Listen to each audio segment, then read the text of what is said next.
Gadis yang tidak tahu dirinya adalah putri orang kaya. Tersesat di rumah mewahnya sendiri. Ketika ingin bertanya jalan, ingatan masa kecilnya muncul.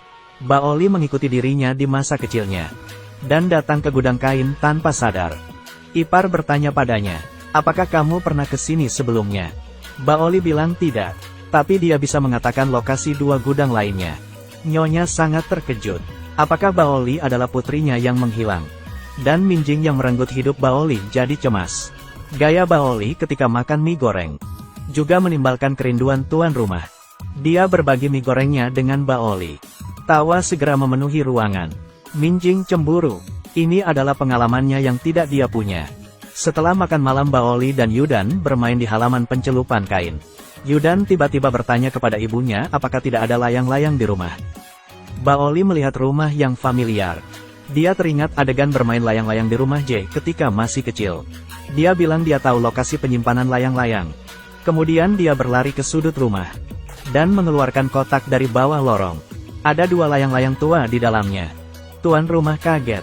Bahkan dia juga tidak tahu ada sesuatu yang tersembunyi di sini. Ayah mengambil layang-layang. Setelah mengenali tulisan tangan putrinya, dia bertanya bagaimana Baoli bisa menemukannya. Baoli ragu-ragu dan tidak bisa menjawabnya. Mungkin ini muncul dalam lukisan ibu. Ayah terkejut. Dia seperti melihat Baoli ketika dia masih kecil. Tapi ini tidak masuk akal. Baoli jelas memiliki seorang ibu. Ayah memberitahu ini kepada iparnya. Iparnya memberitahunya bahwa Baoli sebenarnya adalah seorang yatim piatu. Dia tahu pikiran abang ipar. Namun dia sudah menguji DNA sikat gigi Baoli. Ternyata dia bukan keponakan yang hilang. Ayah pergi dengan penuh harapan. Adik ipar jadi curiga. Mereka memiliki perasaan yang sama. Jangan-jangan sikat gigi itu ditukar orang lain. Ketika akan pulang, mereka kebetulan bertemu Nyonya Rumah dan Minjing. Nyonya Rumah memang tidak suka pada Baoli. Melihat putrinya berlarian, dia mengejek mereka. Bukan hanya bilang Baoli tidak menikah. Dia juga bilang Yudan tidak punya ayah. Kedatangan mereka telah mencemari rumah ini. Ayah berpikir istrinya keterlaluan. Rumah sedang ada acara bahagia. Aku baru saja lihat museum Minjing. Pulang malah lihat mereka. Minjing menyaksikan putrinya dimarahi. Bukan hanya dia tidak membantu. Dia juga bilang supaya ibu angkatnya jangan marah karena dua orang ini. Baoli menatap Minjing. Sama sekali bukan ibu. Mendengar anak sendiri diejek, malah diam saja. Kamu tidak berhak jadi ibu. Kamu seperti binatang. Minjing selalu tidak suka pada Baoli. Ayah menjadi curiga. Foto putri menghilang secara misterius belum lama ini. Dia curiga Minjing tahu segalanya. Dan mencegah mereka mencari putrinya. Ayah memutuskan untuk mencoba lagi. Saat Baoli datang lagi, ayah menyerahkan papan gambar kepada Baoli. Dan suruh dia menggambar. Ibu keberatan. Keluarga menyukai Baoli yang tidak berpendidikan. Dia sangat tidak nyaman. Nona Baoli, kamu tidak tahu cara menolak ya? Profesor tidak suruh aku berbuat jahat. Aku tidak ada alasan menolak. Dia tidak menyuruhku mencuri hanbok orang lain. Juga tidak menyuruh aku untuk menghancurkan hanbok orang lain. Ipar memisahkan pertengkaran keduanya. Untuk menghindari rasa malu kelak. Tak lama kemudian, hari pernikahan Minjing tiba. Ketika pasangan bersiap untuk pergi, ayah menemukan tas berisi lukisan yang dia berikan kepada Baoli. Setelah melihat lukisan Baoli, ayah sudah yakin Baoli adalah putrinya. Karena hanya putrinya yang bisa menggambar lukisan ini. Ayah berlari ke gudang meskipun hujan deras. Saat ini Baoli yang sedang menata kain dirangsang oleh suara guntur dan hujan. Kenangan masa kecil terus muncul. Baoli mencengkeram kepalanya karena kesakitan. Kemudian dia pingsan. Untungnya ayah menangkapnya tepat waktu. Di sisi lain ibu Minjing yang miskin datang. Karena ingin melihat putrinya menikah. Dia mengeluarkan sepasang cincin emas. Aku membeli ini untuk kamu. Kudengar kamu akan bahagia jika ibu kandung membeli sepasang cincin. Cincin emas apa ini? Apakah kamu datang hanya untuk memberikan ini? Ibu masih menganggap aku putri miskin. Jika ingin aku bahagia, jangan bawa cincin emas ke sini. Cukup jangan datang ke sini.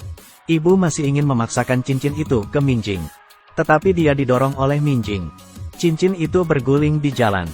Ibu mengejar cincin itu. Ketika Minjing hendak memasuki auditorium, terdengar jeritan dan ledakan guntur.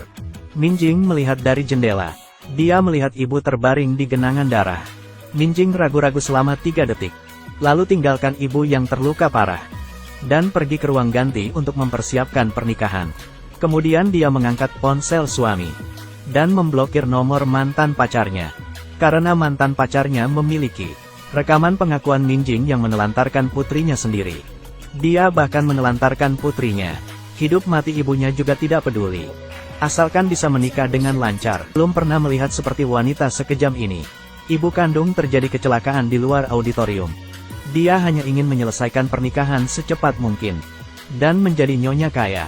Ternyata ibu baru saja mendatangi Minjing. Dia mengeluarkan uang yang telah disimpan beberapa tahun untuk membeli cincin emas. Dia berharap putri dapat menjalani kehidupan yang baik di rumah suaminya. Minjing takut tunangannya akan mengetahui bahwa dia bukan yatim piatu. Dia mendorong ibunya. Cincin menggelinding ke jalan. Ketika ibu pergi untuk mengambil cincin.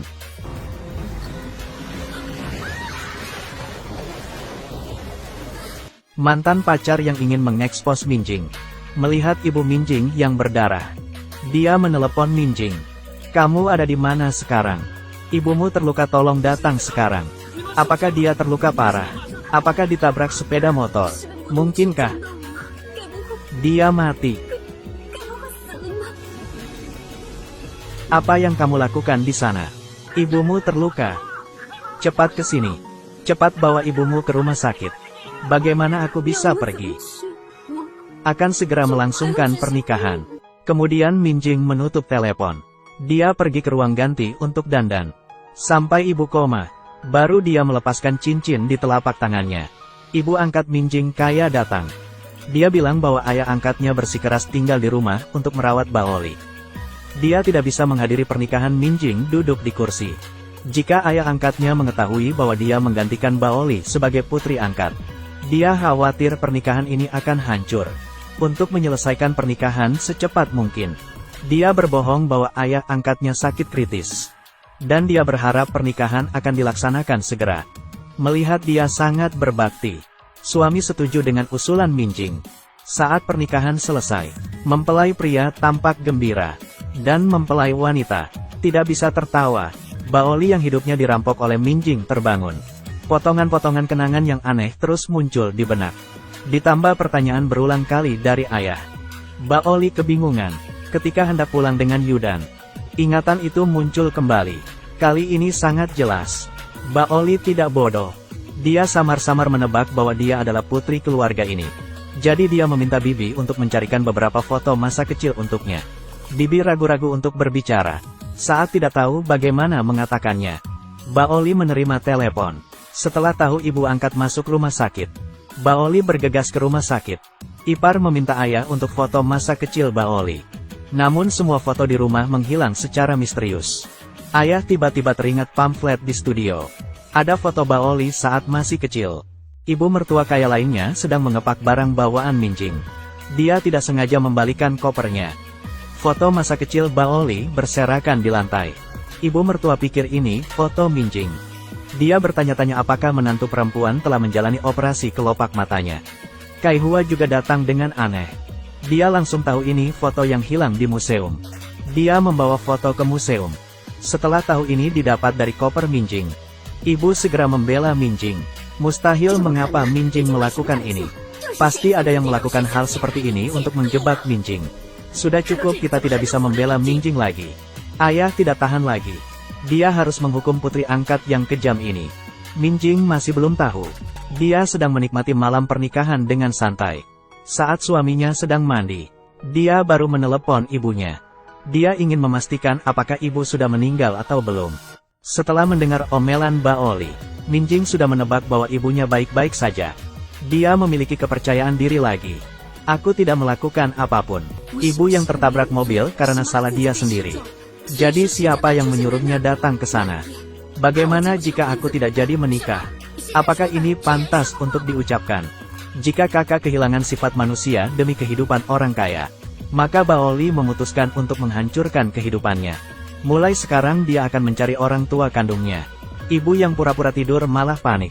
Minjing juga sangat ketakutan sampai dia menangis. Saat ini ponsel suami berdering. Ibu mertua tidak menyangka menantu perempuan yang menjawab teleponnya Dia menceritakan kisah foto-foto itu. Minjing marah, dia langsung menegur ibu mertua karena mengobrak-abrik barang-barangnya. Kudengar itu foto dari museum. Sejujurnya itu bukan milikmu. Kenapa kamu marah-marah? Kamu mencuri barang orang lain. Silakan lapor polisi kalau tidak senang. Minjing ketakutan setengah mati. Dia bergegas ke museum untuk merakit kebohongannya. Suami melihat pengantin wanita kabur tanpa alasan. Dia meneleponnya dan Minjing berbohong bahwa ayah angkatnya sakit keras. Dia akan pulang secepat mungkin. Begitu tiba di kolam renang, dia dihentikan oleh mantan pacar. Mantan pacar pergi. Setelah mendorong wanita kejam yang kehilangan kemanusiaannya ini, Minjing kembali ke museum dengan malu. Dia segera mengadu ke ibu angkat. Ayah menamparnya. Dia tanyakan padanya mengapa dia menyembunyikan foto putrinya. Minjing menangis. Katanya dia belum pernah melihat foto itu. Kemudian dia salahkan semuanya pada Baoli. Dia mengatakan ketika dia membantunya membawa barang bawaannya 2 hari yang lalu. Dia pasti memasukkan foto secara diam-diam. Ibu yang selalu memandang rendah Baoli sekarang bahkan lebih kesal lagi. Tolong jangan siksa Minjing lagi. Mengapa kamu malah menyukai wanita yang dangkal dan tidak berpendidikan itu? Kamu malah mencurigai putrimu sendiri. Dia melahirkan anak tanpa ayah di usia muda. Lihat saja ibu yang membesarkannya. Kamu akan tahu sifatnya seperti apa. Lagian dia anak yatim piatu. Apakah dia akan diperlakukan secara normal di rumah? Bagaimana kamu bisa mengatakan hal seperti itu? Bagaimana jika dia adalah Baoli? Ipar memberikan foto Baoli kepada Yudan malam itu. Dia ingin menitipkannya pada Baoli. Ibu angkat melihatnya. Dia menyembunyikannya dalam pakaiannya. Baoli yang kecapean, tertidur dengan bersandar di kusen pintu. Demi mencegah Baoli mengenali keluarganya, ibu angkat diam-diam mengambil pakaiannya. Tapi dia ketahuan oleh Yudan. Baoli melihat selebaran. Setelah melihat foto itu, dia mengerti bahwa ibu sudah tahu segalanya. Tapi dia bergabung dengan Minjing untuk menyembunyikannya dari dirinya sendiri. Menghadapi Baoli, ibu putus asa. Dia suruh Baoli membunuhnya saja. Bunuh saja aku cepat.